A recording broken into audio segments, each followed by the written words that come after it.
There are silences that protect more than 1,000 words ever could. And after 55, keeping certain secrets isn't about distrust, it's about wisdom. Because when you've given everything to your family and they still question you, demanding understanding can become just another source of exhaustion. Sometimes, what you don't say is the only thing keeping your peace intact. Today we're going to talk about the kind of secrets you shouldn't share, not out of pride, but out of dignity, not to hide, but to protect yourself. Because some things, if shared, can become weapons in the wrong hands. And when you're in the stage of life where you deserve the most respect, one poorly received truth can undo years of hard-won serenity. Stay with me until the end, because the seventh secret is the most profound of all. It won't just change how you relate to your family, but also to the time you have left. I'm Gabriel, and this is the Stoic Garden. We're not here to entertain, we're here to awaken. Has it ever happened to you that when you shared your side of a past wound, you ended up feeling more judged than understood? Maybe you spoke about an abandonment, an injustice, or a betrayal that still hurts. And yet, the response was a just get over it, or that was so long ago, or worse, silence that made you feel even more alone. What is a woman supposed to do when she's forgiven but not forgotten and no one validates her pain? This is the first secret you must keep. What you forgave but never forgot. Because even if you've let go of the resentment, even if you've done the inner work to move on, explaining that process to those who caused the pain doesn't always bring peace. Sometimes it just reopens old wounds. Not everyone is ready to hear, with humility, the impact their actions had on your life. And often, what you lived as a deep wound, they dismiss as a misunderstanding, an exaggeration, or just how things were. But no, you know exactly how it was. You know what it took not to fall apart. Forgiving in silence isn't hiding. It's a higher form of spirituality. It's a conversation you have with yourself, with God, if you believe, and with that intimate space where your decisions need no explanation or validation. Epictetus said, "We shouldn't seek approval from those who don't share our ethics, and your ethics include how you heal. If you were hurt by people who now expect you to be the same as always, kind, available, and forgetful, then staying silent is an act of inner justice. Imagine a temple, not one made of stone or marble, but one built from your story, your dried tears, your slow awakenings. In that temple are rooms with locked doors, not because you're hiding something shameful, but because what happened there is sacred. It's your process, your journey. No one else has the right to enter those rooms unless they come with the respect they deserve. Sharing those episodes with people who lack the capacity to understand them is like placing your soul in hands that don't know how to hold it. And still, it's only human to wish they'd understand, to hope they'd finally say, "I'm sorry." But here's a hard truth. Many never will, because doing so would force them to confront their own selfishness, neglect, or coldness. And that's something not everyone is willing to face. So why keep searching for external absolution when you've already done the hardest part, not becoming bitter? Keeping the secret of forgiveness is often wiser than speaking it out loud, because it protects your energy, your dignity, and your peace. But this doesn't end here. There are secrets that don't just protect your heart, but your independence as well. In the next part, we'll dive into one of the most delicate, but also most crucial topics: what you do with your money. Because if you don't learn to keep that ground quiet, you could lose much more than your peace of mind. Stay with me, this is just the beginning.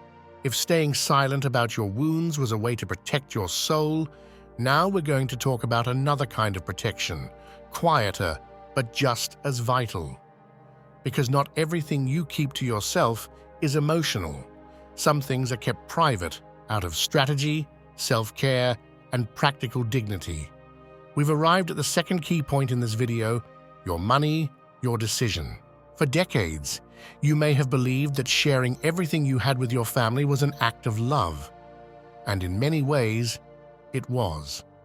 But it was also a way of proving your worth in a world that made you feel that if you weren't giving, you weren't enough.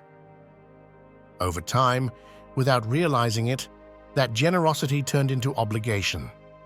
And now, after 55, when you try to make financial decisions on your own, without explaining every detail, you face suspicious looks, subtle complaints, and that old emotional poison called guilt. The root of this problem runs deeper than it seems. In our culture, especially in many Latin families, the older woman is seen as a quiet pillar who supports everyone without complaint. If she has money, it's assumed she'll share it. If she gets a pension, some are already thinking about how to spend it. And if she decides to spend on herself, on something not deemed necessary, the comments start rolling in. Why spend on that? Save it for the grandkids. Don't be selfish. In other words, everything for everyone except you. But here's a stoic truth no one tells you. Money is a tool, not a promise. And like any tool, it can build or destroy, depending on how and in whose hands it's used. Marcus Aurelius spoke about the value of living according to one's nature. So what is your nature at this stage of life? Is it to give without limits, or to choose wisely where to invest your time, your energy, and yes, your resources? When you share every financial decision with people who don't prioritize your well-being, you risk becoming a walking ATM. You stop being a person and become a means to an end. And that wears you down, not just physically, but emotionally. You start to distrust your own desires. To feel like treating yourself is an unjustified luxury. That mindset chips away at your self-worth, steals your joy, and turns aging into a season of sacrifice instead of one of dignity. Let me be clear, you weren't born to justify every dollar you spend. You don't need permission to buy a book, pay for a massage, invest in your health, or quietly save for a trip, a move, or a gift to yourself. No explanation required. Your money doesn't define your worth, but it can reflect the respect you have for yourself. Now, this isn't a call to selfishness, it's a call to balance, because money managed with freedom becomes a source of peace. When you no longer need your children's approval to decide what to do with your resources, you reclaim a power you may have forgotten, the power to feel in charge of your life. And at this stage, that feeling is priceless. Remember this the next time someone asks, "How much did that cost?" Or "Don't you think you're spending too much?" Take a deep breath. Smile if you want, but don't explain. Because once you do, you open a door you might not be able to close. It's not about distrust, it's about prudence. And prudence is one of the noblest virtues of the spirit. Now it's time to move on. Because what's coming next is even more personal, your exhaustion. That tiredness you carry every day that others may not see, but you feel deeply. We're going to talk about why you don't need to explain it or justify it. Because respect isn't something you ask for. It's something you embody. And you deserve to live without your weariness being turned into an argument against you. If you've already realized that your money doesn't need to be justified to be valid, then it's also time to recognize that your exhaustion doesn't need an explanation either. We've reached the third point of this video, and this is where things start to shift. The real reason behind your fatigue can't always and shouldn't always be shared.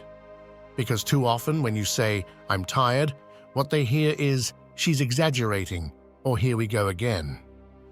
What you feel as a desperate plea for respect, they receive as a nuisance.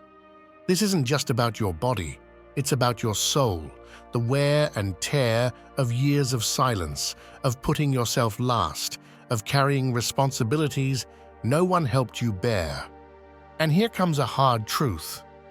If you keep explaining why you're tired, they'll keep expecting you to act like you're not. The strategy here is simple but powerful. Stop without announcing it. Don't explain. Don't defend yourself. Let silence be your signal. Because while your body needs rest, your soul needs validation. And that validation has to begin with you. Epictetus said, "It's not what happens that matters, but how you interpret it. And if you interpret your fatigue as a sign of guilt or weakness, you'll fall into the trap of pushing yourself just to keep others comfortable. But if you see it as a divine message, a sacred warning that something can't go on as it has, then you've begun to awaken. Picture a tree that's provided shade for decades. No one cares about its roots, just that it keeps giving shade. But one day, the tree lets go of a few dry branches. It's not dying. It's surviving. It's saying, 'This part of me ends here. Now I need to preserve what's essential.' You are that tree. And your exhaustion isn't a flaw. It's a sacred boundary you're learning to honor. It doesn't need to be posted. It doesn't need to be explained. It only needs to be respected. Start today. If you don't want to go out, don't. If you can't handle one more complaint, create distance. If your body asks for a whole day of calm, give it. This isn't about retreating from the world. It's about reconnecting with yourself. Resilience isn't about always pushing through. It's about knowing when to stop before you break. And believe me, there are pauses that save more than 1,000 words ever could. If you're feeling that these reflections speak to what you're living, I invite you to subscribe to the channel right now and hit like. That helps us reach more women who, like you, are reclaiming their inner voice. Tell me in the comments what country you're watching from and write the phrase, "I don't explain my exhaustion," if this truth resonates with you. There are still important secrets to reveal, and the last one will completely change the way you understand the legacy you leave behind and the freedom with which you choose to live. Stay with me. There's still so much left to say. If you've learned not to explain your exhaustion, the next step is even more delicate. Learning to keep your grief to yourself. Not because it's invalid, but because not everyone deserves access to that space. We've reached the fourth point of this video, the way you grieve. There are losses you don't get over, you carry them. They become part of you, like a room inside your soul that you enter alone, unnoticed. But in many family settings, talking about grief, the loss of a mother, a love that never returned, a friend who passed, or even a dream that didn't come true, quickly becomes an uncomfortable topic. And that's the mistake, thinking that if you share your pain with those who aren't ready, they'll offer comfort. The truth is, more often than not, they'll give you judgment, avoidance, or hollow words that hurt more than silence. The mistake is thinking every wound needs to be explained. And that idea, so common and so toxic, settles in your mind as a form of emotional dependency. You want to be understood, to hear, "I've been through that too," to feel accompanied. But what you get instead are phrases like, "You need to move on," "Don't dwell on it," or the awkward silence that makes it clear your pain is too much for them. Little by little, you start to feel guilty for not healing fast enough. As if the soul had a timer, as if grief had an expiration date. The consequences of falling into this trap run deep. You isolate, not by choice, but because of others' inability to understand. You begin to hide your pain not out of maturity, but out of obligation. And that emotional confinement weakens your connection to yourself, your faith, and the chance to make grief a path toward light. Because grief, when lived with dignity, is a sacred ritual. But when it's hidden out of fear of judgment, it becomes an inner prison. Stoicism doesn't deny pain, it honors it. Marcus Aurelius spoke of accepting the inevitable as part of divine order, but acceptance isn't staying silent to make others comfortable. It's allowing your silence to be a prayer, not a punishment. You don't need to tell anyone how much it hurts. You don't need to defend why you still think about that person or why sadness washes over you some days. There are griefs only you and God will understand, and that is enough. So the next time you feel the urge to justify your sadness, pause. You are not obligated to explain it. You don't have to mask it with a smile. Cry if you need to. Stay quiet if that's what feels right. But do it from a place of respect for yourself, not fear of others. Because your grief doesn't need witnesses to be valid. It only needs space, time, and truth. And that truth doesn't always fit into words. Sometimes, it lives only in your most honest silence. We're now at the 5th point of this video, and it's time to talk about a truth that, if not acknowledged in time, can quietly turn your later years into a long, invisible chain. Your most recent decisions. Because more often than not, without realizing it, you keep explaining your choices as if you need permission. You change your routine, decide to skip a gathering, create distance from someone who no longer brings you peace, and immediately the questions come, why don't you do that anymore? What's gotten into you? Is something wrong? And instead of standing your ground, you start justifying yourself. But every justification weakens your position. Every explanation you offer for living the way you choose plants a seed of doubt in those who already see you as fragile, unstable, or selfish. What you decide today shouldn't be up for debate. It's an act of sovereignty. Staying stuck in this pattern has serious consequences. Slowly, you lose your inner strength. You begin living in fear of what others will think.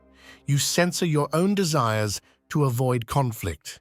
You abandon small joys simply because they weren't approved by others.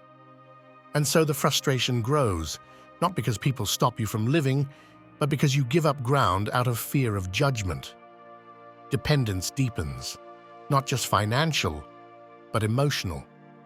And with it, the respect others have for you begins to erode. Because when you don't stand firm in your choices, others sense they can influence, pressure, reshape you. That's how freedom is lost, quietly, without drama, but at a high cost. Now, reversing this dynamic isn't easy, and it won't be, but it is possible, not through confrontation or complaint, but through silent conviction. You don't have to argue. You have to hold. Hold your decision not to go, not to reply, not to engage, if it costs you your peace. Hold your ground without explaining, because those who respect you don't need every step spelled out. And those who don't respect you won't understand, no matter how many times you explain. The mindset you need is clear. Every decision is sacred. It's not a favor you're asking, it's a declaration of who you are. At this stage in life, you're not here to try out versions of yourself. You're here to fully be that self. And if someone doesn't understand why you've taken a new path, it's not your job to light the way for them. Your job is not to betray yourself just to make others comfortable.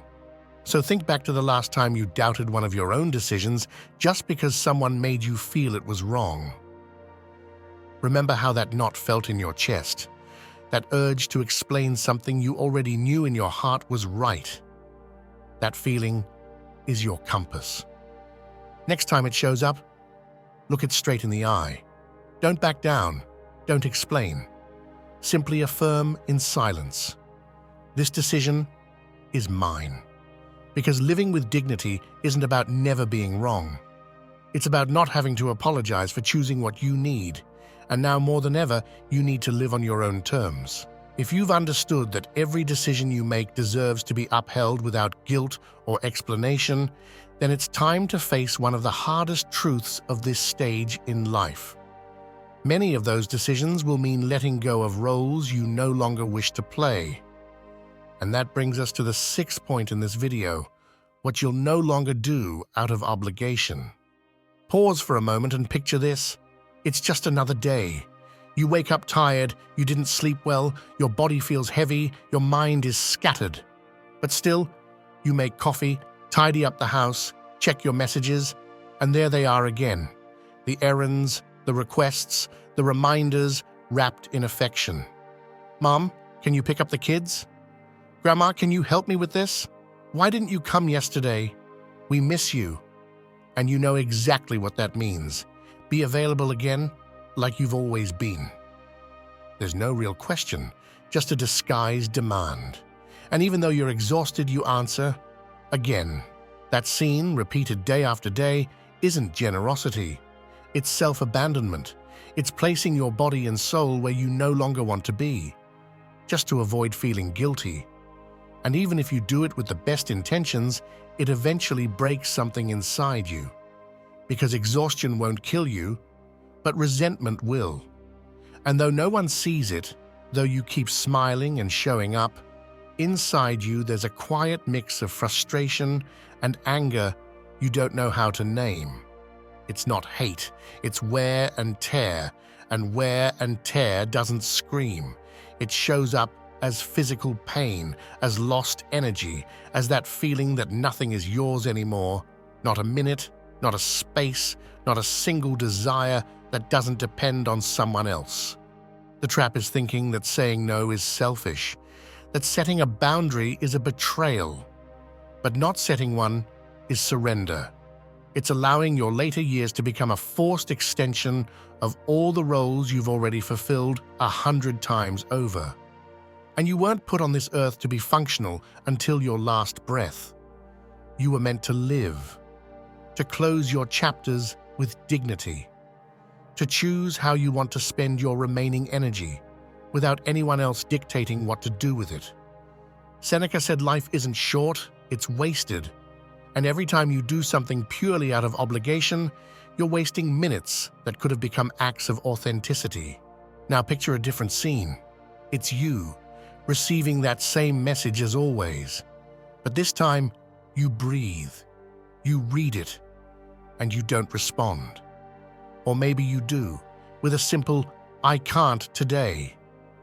No explanations, no panic, just the certainty that you're no longer willing to keep carrying what you didn't choose. That answer can change your life, not because the world will stop asking, but because you'll stop demanding of yourself to keep being who you no longer want to be. And that, at this stage, isn't rebellion, it's redemption. Continuing the same pattern will only bring more guilt, more exhaustion, more inner loneliness disguised as outward obedience. But breaking it, though painful, though uncomfortable, can open the door to a new way of being in the world. A quieter way, yes, a more misunderstood one perhaps, but infinitely freer. Because those who truly love you don't need you to sacrifice yourself, they need you alive. And so do you.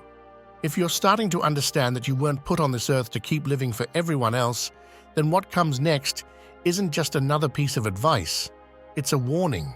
Because the final point, the most important of all, is about the silent legacy you leave behind, even if no one sees it. We've reached the 7th point of this video, your vision of the end. That thought you avoid, that conversation you keep putting off, that quiet longing to close your story without having to explain, justify, or beg to be understood. Because the end isn't a moment, it's a stage. And if you don't plan it, someone else will. If you don't name it, they'll narrate it however they want.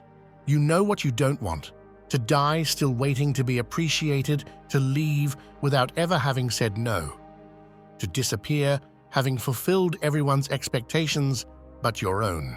This is where I invite you to take full ownership. No filters, no excuses. Ask yourself, how do I want to live the time I have left? What do I need to make clear before I go? Who should not be there when I close my eyes? This isn't about drama, it's about truth. Because if you don't have that conversation with yourself now, while you still have energy, while you can still walk and decide, others will have it for you when you no longer have a voice. And believe me, not everyone will have enough respect to honor your wishes if you haven't made them clear in the way you live. Seneca said, "We shouldn't fear death, but a life poorly lived. And you can still live well, but only if you accept that your time is limited." And far from being a threat, that realization is an urgent wake-up call. There is no transformation without responsibility. And there is no responsibility if you're still waiting for others to understand what you haven't yet had the courage to declare. No one will respect your ending if you don't respect every day that leads to it. Silence, too, can be a powerful way to make clear what you're no longer willing to give up. And your vision of the end, even if you keep it private, should guide every choice from here on out.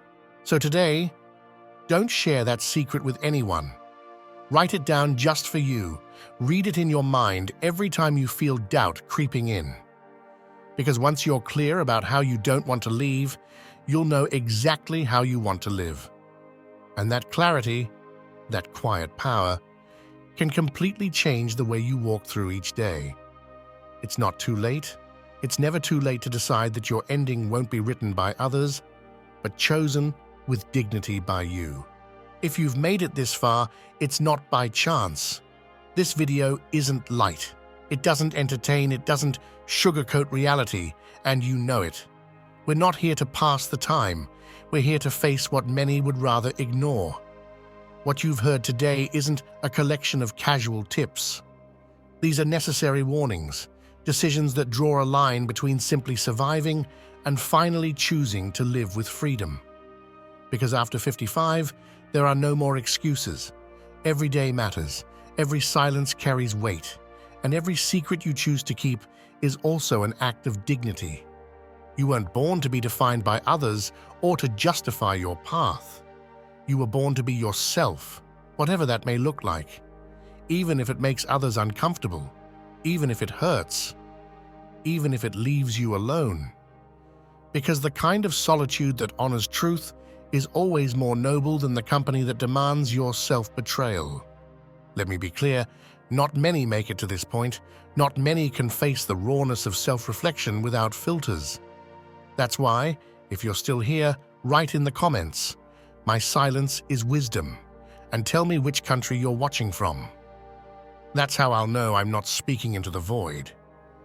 That's how we'll both know there are still women out there who are ready to wake up without asking for permission. My name is Gabriel, and this is the Stoic Garden. This channel wasn't created to please. It was created to stand beside you in the hardest, most urgent act of your life, reclaiming the respect you never should have lost. We're not here for followers. We're here for women who are clear-eyed, grounded, awake. Women who are done being manipulated by guilt or by the need to be understood by those who only know how to demand.